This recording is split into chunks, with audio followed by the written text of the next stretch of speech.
আসসালামু আলাইকুম, তোমরা সবাই কেমন আছো? আশা করি ভালোই আছো। মুসাম্মা ব্লগের সবাইকে জানাই ওয়েলকাম। তো এখানে তেল গরম হয়ে গেছে, দিয়ে দিয়েছি একটা দারচিনি আর গোটা জিরের ফোড়ন দিচ্ছি। তো এটা খিচুড়ির রেসিপি নয়, কেননা সবটাই দেখাতে পাচ্ছি না। তো এইদিকে ফুলকপি, বাঁধাকপি আর আলু ভাজা করছে। হঠাৎ করে তোমাদের দাদাভাই রাত্রেবেলা খিচুড়ি খাবে মন চাইলো, তো সবজি তেমন কিছু নেই, ও দুটোতে চারটে সবজি ছিল, ওইটা দিয়েই খিচুড়িটা করছি। তো এখানে ক্যাপসিকাম আর টমেটো আছে, আর এখানে আছে পেঁয়াজ আর ধনেপাতা কুচি, এই দিয়ে খিচুড়িটা হবে। তো আমি ডালটা 3 রকম দিয়েছি, মুগ ডাল, মুসুর ডাল আর ছোলার ডাল। এই 3টে ডালই আমার হাতের কাছে ছিল, মানে বাড়িতে ছিল। আর এই দিকে রেশনের চাল ভিজিয়ে দিয়েছি। তো ডালটা আমার প্রায় 500 মতো আছে, আর চালটাও আছে আমার 500 মতো, দেখতেই পাচ্ছ। তো তোমাদের দাদাভাই বলছে, আমি রান্না করছিলাম, তোমাদের দাদাভাই বলছে তোমার কোমরের যন্ত্রণা হচ্ছে, ব্যথা করছে, তোমাকে দাঁড়িয়ে অত কষ্ট করে রান্না করতে হবে না, তুমি ভিডিওটা বানাও তোমার বন্ধুদের জন্য, আমি রান্নাটা বসিয়ে দিচ্ছি। তো না জানি কেমন হবে, জানি না। তো বলছে যখন, কষ্টের সময় যখন হেল্প করছে, হেল্পটা নিয়ে নিলাম। তো দেখতেই পাচ্ছ উনি রান্না করছে। তো আবার হাঁড়িটা চেঞ্জ করলাম একটু, কেননা এই হাঁড়িটায় ওর ডিস্টার্ব হচ্ছিলো লাড়াচাড়ার। তো একটু হাঁড়িটা চেঞ্জ করলাম। দেখতেই পাচ্ছ পেঁয়াজ লাল হয়ে গেছে, কিন্তু ওর মধ্যে আদা রসুন বাটা সব কিছু মশলা সব কিছু দিয়ে উনি কষছেন।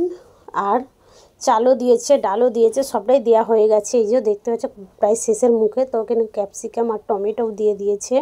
তো এর মধ্যে ডিমও দিচ্ছি, তো ডিমটা এখন দেখাচ্ছি না, ডিমটা দোকান থেকে নিতে গেছে। তো এই যে দেখতেই পাচ্ছ আবার রান্নার টাইমে চলে গেছে লাইট। তোমাদের দাদাভাই ওই যে দাঁড়িয়ে আছে, ওই যে দাঁড়িয়ে আছে তোমাদের দাদাভাই।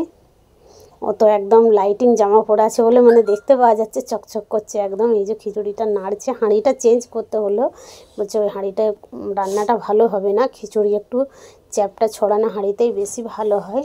আবার হাঁড়িটা চেঞ্জ করে দিলাম। তো খিচুড়ি কষা হয়ে গেছে। এই যে দিয়ে দিয়েছি জল, খিচুড়ি করবার জন্য জল দিয়েছি। তো গ্যাসটাতে সব কষে টষে সব ঠিক করে নিয়ে চলে এসেছি নিচে তলায়, মাটির উনানে রান্না করবার জন্য। ব্যবসার মানে পাটা সব কিছু নিয়ে আসে, ওর জন্য কাঠের চুলায় বেশিরভাগই রান্না করি। তো খিচুড়ি প্রায় রেডি হয়ে গেছে। তো বন্ধুরা এর মধ্যে ডিম দিয়েছি, শুকনো লঙ্কা ছিঁড়ে দিয়েছি, টমেটো, ধনেপাতা সব কিছুই দিয়েছি। এটা রেসিপি আমি আগেই বলেছি, রেসিপি নয়। তো খিচুড়িটা মাশাআল্লাহ অনেক সুন্দর হয়েছে। তো খিচুড়িটার মধ্যে পেঁয়াজ কুচি করে ওইটাকে সাদা তেলে ফ্রাই করে বেরেস্তার মতো বানিয়ে তার উপরে দিয়েছিলাম। তো সবটাই দেখানো হয় না, তো তবুও তোমাদেরকে মোটামুটি বললাম, কেননা তোমরা ভিডিওটা দেখবে হয়তো ভাববে আপু কি কোথা থেকে কি রান্না করলে, বুঝতে পারলাম না।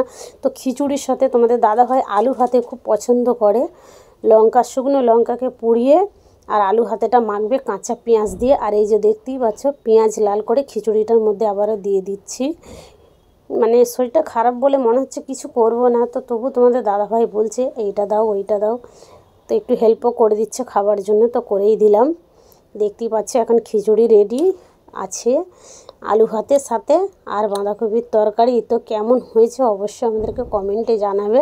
সবাই ভালো থাকবে, সুস্থ থাকবে, আল্লাহ হাফেজ।